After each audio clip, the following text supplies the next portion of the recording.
안녕하십니까?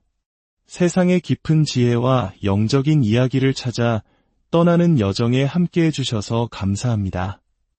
오늘 우리는 20세기 가장 사랑받는 성인 중 한 분이자 그의 삶 자체가 기적이자 메시지였던 피에트렐치나의 성비오 신부님의 이야기 속으로 들어가 보려 합니다. 그의 삶에는 눈에 보이지 않는 세계와의 신비로운 교감, 십자가의 고통을 통한 깊은 신앙, 그리고 인류를 향한 끝없는 사랑이 담겨 있습니다. 본격적인 이야기에 앞서 이 영상이 여러분의 마음에 작은 은총의 순간이 된다면 좋아요와 구독으로 저희의 여정을 응원해 주시길 부탁드립니다. 여러분의 관심은 하느님의 사랑을 나누는 저희의 사명에 큰 힘이 됩니다. 이야기를 듣는 모든 분들의 가정에 주님의 평화가 깃들기를 기도합니다. 첫 번째 이야기, 연옥 영혼의 간절한 기도. 어느 고요한 저녁, 비오 신부님은 수도원 1층에 있는 자신의 방에서 홀로 휴식을 취하고 있었습니다. 작은 침대에 몸을 누인 바로 그 순간 검은 망토를 입은 한 남자가 방 안에 나타났습니다. 너무나 놀란 비오 신부님은 그에게 누구이며 무엇을 원하냐고 물었습니다. 그러자 그 남자는 슬픈 목소리로 대답했습니다. 신부님, 저는 연옥의 영혼입니다. 제 이름은 피에트로 디 마우로, 별명은 조로입니다. 저는 1908년 9월 18일 바로 이 수도원에서 화재로 목숨을 잃었습니다. 당시 이곳은 임종을 앞둔 노인들을 위한 요양원이었습니다. 저는 이 방에서 잠을 자다가 지프로 된 침대에 불이 붙어 그만 숨을 거두고 말았습니다. 그의 목소리는 간절했습니다. 저는 지금 연옥에서 정화의 시간을 보내고 있습니다. 하느님께서 자비를 베푸시어 신부님께 와서 도움을 청하도록 허락하셨습니다. 부디 내일 아침 미사 때 저를 위해 기도를 봉헌해 주십시오. 단 한 번의 미사만으로도 저는 이 고통을 끝내고 영원한 천국에 들어갈 수 있습니다. 비오 신부님은 그 영혼의 청을 들어주겠다고 약속했습니다. 그리고는 그를 수도원 문 밖까지 배웅해주고 싶었습니다. 하지만 문으로 걸어가는 동안 자신이 지금 대화하는 상대가 이미 세상을 떠난 사람이라는 사실을 문득 깨달았습니다. 수도원 앞 광장에 이르렀을 때 그 남자는 연기처럼 사라져 버렸습니다. 비오 신부님은 나중에 이렇게 회상했습니다. 솔직히 말해 저는 큰 두려움에 휩싸여 방으로 돌아왔습니다. 당시 수도원장이었던 카사칼렌다의 파올리노 신부는 비오 신부님이 온몸을 떨고 있는 것을 보고 자초지종을 물었습니다. 비오 신부님은 방금 겪은 일을 모두 털어놓고 그 영혼을 위해 미사를 봉헌해도 좋은지 허락을 구했습니다. 며칠 뒤 사실 확인을 하고 싶었던 파올리노 원장 신부는 산 조반니 로톤도 지역의 주민기록 사무소를 찾아갔습니다. 그리고 그곳에서 모든 것이 사실이었음을 증명하는 기록을 발견했습니다. 기록부에는 이렇게 적혀 있었습니다. 1908년 9월 18일 피에트로 디 마우로, 별명 조로, 요양원에서 화재로 사망함. 두 번째 이야기, 지상에서의 마지막 순간. 카푸친 작은 형제회의 펠레그리노 푸니 신부는 비오 신부님의 마지막 순간을 생생하게 증언했습니다. 비오 신부님의 상태가 위독하다는 소식을 듣고 저는 마리아노 신부님의 방으로 달려갔습니다. 가는 길에 굴리엘모 신부님의 방문이 열려 있는 것을 보고 급히 들어가 불을 켜고 그를 깨웠습니다. 비오 신부님이 편찮으십니다. 굴리엘모 신부가 비오 신부님의 방으로 달려가는 동안 저는 의사를 부르러 갔습니다. 약 10분 뒤 의사를 포함한 여러 사람이 비오 신부님의 방에 모였습니다. 살라 박사가 주사를 놓기 위해 준비하는 동안 저와 굴리엘모 신부는 신부님을 침대에서 일으켜 세우려 했지만 힘이 부족해 다시 눕혀드려야 했습니다. 의사가 주사를 놓은 후 우리 셋은 비오 신부님을 의자에 앉혀드렸습니다. 그 순간에도 비오 신부님의 입에서는 예수님, 마리아님, 요셉님을 부르는 기도가 끊이지 않았습니다. 잠시 후 비오 신부님의 조카인 마리오를 비롯해 병원장과 다른 의사들, 그리고 영적지도 신부님과 여러 형제 수사들이 도착했습니다. 의사들이 산소 호흡기를 채워드렸고 파올로 신부님은 임종을 앞둔 비오 신부님께 병자성사를 집전했습니다. 방에 있던 모든 의사와 간호사, 수사들은 무릎을 꿇고 그의 영혼이 하늘나라로 편히 가기를 기도했습니다. 1968년 9월 23일 새벽 2시 30분경 비오 신부님은 제 가슴에 머리를 기댄 채 조용히 마지막 숨을 거두셨습니다. 세 번째 이야기, 천국의 문 앞에서 기다리리라. 비오 신부님은 자신의 영적 자녀들을 향한 애틋한 사랑으로 유명했습니다. 그는 이렇게 말하곤 했습니다. 모두가 비오 신부님은 나의 신부님이라고 말하지만 나는 이 지상의 순례길에서 여러분 모두를 진심으로 사랑합니다. 나의 영혼을 다 바쳐 여러분을 사랑합니다. 나는 여러분 모두가 인류를 너무나 사랑하셔서 고통받으신 예수님에 대해 배우기를 바랍니다. 나는 나 자신은 잊을 수 있어도 나의 영적 자녀들은 결코 잊을 수 없습니다. 그의 사랑은 그의 약속에서 절정에 이릅니다. 만약 주님께서 저를 부르신다면 저는 이렇게 말씀드릴 것입니다. 주님, 저는 제 마지막 영적 자녀가 천국에 들어오는 것을 볼 때까지 천국의 문 앞에서 기다리겠습니다.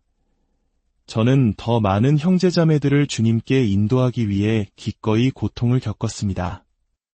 때로는 고통받는 영혼들을 보면서도 그들을 위로할 수 없어 마음이 찢어지는 듯 아팠고 많은 형제들이 사탄과 친구가 되는 것을 보며 비통해했습니다. 1968년 9월 22일 그는 마지막 미사를 집전했습니다. 미사가 끝날 무렵 그는 극심한 고통으로 쓰러졌습니다. 그날 저녁 6시 그는 자신의 방창가에 나타나 하얀 손수건을 흔들며 창밖에 모인 신자들에게 마지막 축복을 보냈습니다. 네 번째 이야기, 고통의 신비를 가르치다. 보스턴 대교구의 숀 오말리 추기경은 비오 신부님과 같은 카푸친 작은 형제의 소속입니다. 그는 2022년 9월 23일 비오 신부님의 기념 미사 강론에서 이렇게 말했습니다. 비오 신부님은 인내와 사랑으로 육체적 고통을 감내하는 것이 얼마나 큰 힘을 지니는지 세상에 증명하셨습니다. 그는 50년 동안 예수님의 5 상처, 5상을 몸에 지니고 사셨으며 수많은 질병을 사랑으로 견뎌내셨습니다. 고통이 가장 큰 악으로 여겨지는 이 세상에서 비오 신부님은 우리에게 십자가의 힘을 가르쳐 주셨습니다. 그는 가장 큰 악이 고통이 아니라 죄와 이기심임을 보여주셨습니다. 고통은 양날의 검과 같아서 우리를 자기 연민이나 분노, 절망으로 이끌 수도 있습니다. 하지만 그 십자가를 예수님과의 사랑과 일치 안에서 짊어질 때 그것은 자신을 내어주는 거룩한 희생이 되며 마침내 부활로 이어집니다. 비오 신부님의 본명은 프란체스코 포르조네로 1887년에 태어나 19살에 카푸친회에 서원했습니다. 그의 삶은 병과 고통의 연속이었습니다. 1918년 그는 그리스도의 5 상처인 5상을 받았고 그 상처에서는 평생 피가 흘렀습니다.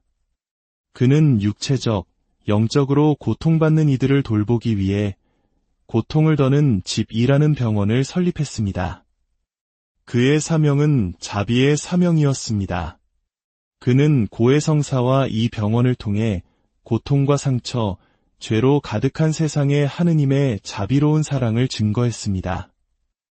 비오 신부님은 불신이 팽배한 사회에 하느님께서 살아계심을 보여주는 생생한 증거였습니다. 성인들의 존재는 어둠과 혼돈의 세상의 빛과 평화를 가져다 줍니다. 5번째 이야기, 수호천사와의 동행. 비오 신부님은 수호천사의 존재를 매우 가깝게 느끼며 살았습니다. 그는 1913년 7월 15일 아니타라는 여성에게 보낸 편지에서 수호천사와 어떻게 동행해야 하는지에 대한 귀한 조언을 남겼습니다. 사랑하는 예수님의 딸이여, 그대의 영혼이 언제나 성령의 성전이 되기를 바랍니다. 예수님께서 그대 영혼 안에 사랑의 불을 키워주시길, 그리고 사랑하는 영혼들에게 그러하시듯 언제나 그대에게 미소 지어주시길 빕니다. 성모님께서도 그대의 삶 모든 순간에 미소 지으시며 지상에 어머니가 없는 그대의 슬픔을 채워주시길 빕니다. 그대의 수호천사가 언제나 그대를 지키며 이 험난한 인생길에서 그대를 인도하기를 바랍니다. 수호천사가 그대를 예수님의 은총 안에 머물게 하고 돌에 발이 걸려 넘어지지 않도록 그대의 손을 붙잡아 주기를 빕니다. 사랑하는 아니타, 수호천사를 공경하십시오. 우리가 태어나는 순간부터 죽는 순간까지, 심지어 우리가 죄를 짓는 순간에도 단 한순간도 우리 곁을 떠나지 않는 영적 존재가 있다는 것은 얼마나 큰 위안입니까? 이 천상의 친구는 친구처럼, 가족처럼 우리를 인도하고 보호합니다. 우리의 선한 행동과 생각, 순수한 소망들을 하느님께 봉헌하며 우리를 위해 끊임없이 기도해 준다는 사실 또한 얼마나 큰 위안입니까? 부디 보이지 않는 이 친구를 잊지 마십시오. 그는 언제나 우리 곁에 있으며 우리의 말을 들어주고 위로할 준비가 되어 있습니다. 오, 이 얼마나 복된 우정입니까? 언제나 마음속에 그를 기억하고 그의 현존에 감사하며 그에게 기도하고 좋은 친구 관계를 유지하십시오. 그에게 마음을 열고 고통을 털어놓으십시오.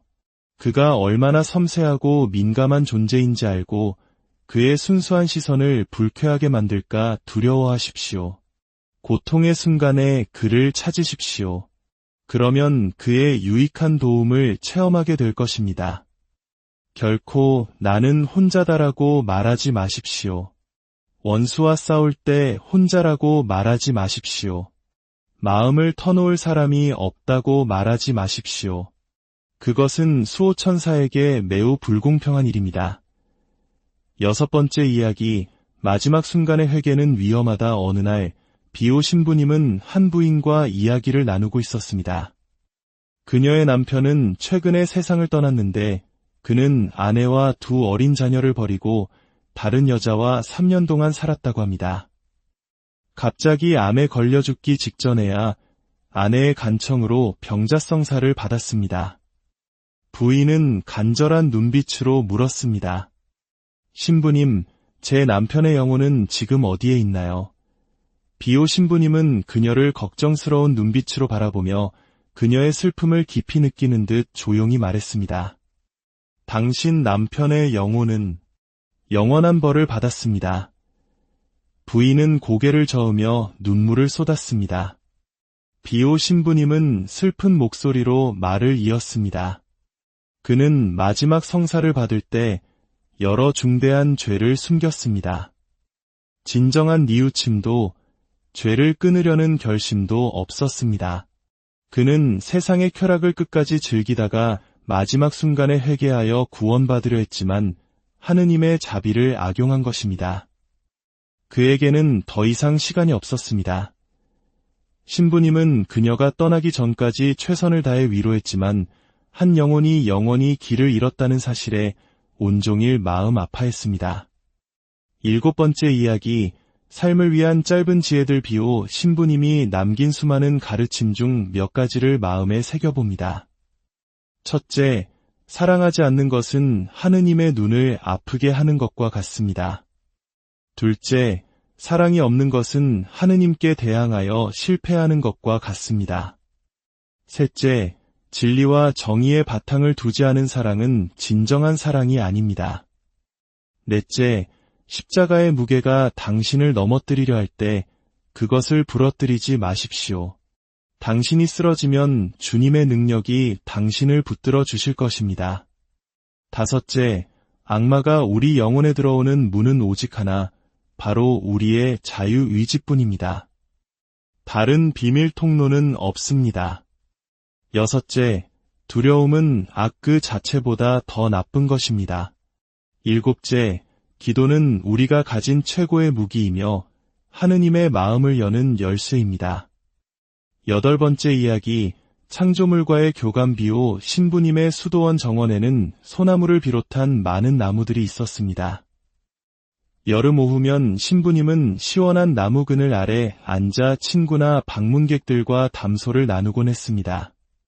어느 날 신부님이 사람들과 이야기하고 있을 때 갑자기 온갖 종류의 새들이 모여들어 시끄럽게 지저귀기 시작했습니다.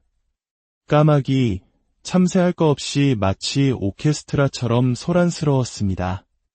대화가 방해를 받자 비오 신부님은 새들을 쳐다보며 말했습니다.